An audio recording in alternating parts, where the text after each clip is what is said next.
উকিল বাবার সাথে দেখা করা জায়েজ আছে কিনা, বাবা বলা যাবে কিনা? উকিল বাবা হলো 2 নম্বর বাবা। আমাদের সমাজে উকিল বাবার প্রথা অনেক বেশি আছে, আপনাদের এলাকায় আছে? এটা হলো 2 নম্বর বাবা, নকল বাবা। নকল, এই নকল বাবা হওয়াও জায়েজ নাই, এই নকল বাবা বানানো জায়েজ নাই। ভাইরা আমার, বিয়ে শাদীতে আমাদের দেশে মনে করা হয় যে একজন উকিল বাবা লাগে, এরকম একটা ধারণা আছে না নেই?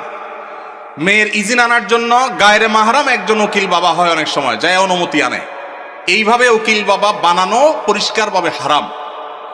পরিষ্কারভাবে, মুরব্বীরা ভালো করে শুনে রাখেন, যারা যারা উকিল বাবা আছেন এই বাবাগিরি ছেড়ে দেন। বাংলাদেশে বাবার কোনো শেষ নাই। খাজা বাবা, উকিল বাবা, ন্যাংটা বাবা, কত বাবা আছে। আল্লাহ তাআলা এই সমস্ত নকল বাবা থেকে আমাদেরকে হেফাজত করুন।